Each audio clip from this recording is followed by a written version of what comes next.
Абсцесс левой почки усиленный, потому что, это гной был. И вот они нас лечили антибиотиками. Начинали со слабых, закончились сильными.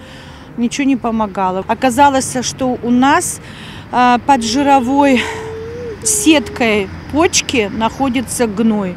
31 марта нас оперировали, вывели эти 2 мочеточника наружу.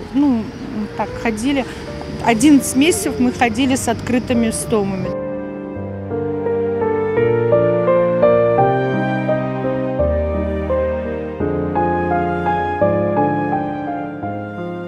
Оставить здесь, значит, будем полостные делать очень много. Нервная система ребенка не выдержит. Они говорят, согласны. Я долго думала, потому что это все деньги упирается, финансы.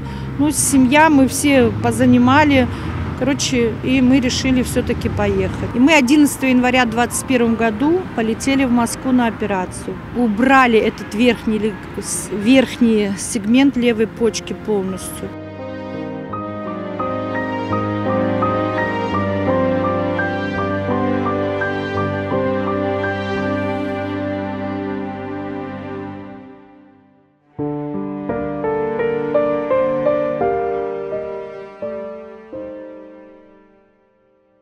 Она дала наросты на стенке мочевого пузыря.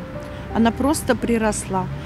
И сосуды, жизненно важные сосуды, легли на эту кисту. И операцию невозможно делать сейчас, опасно для жизни ребенка.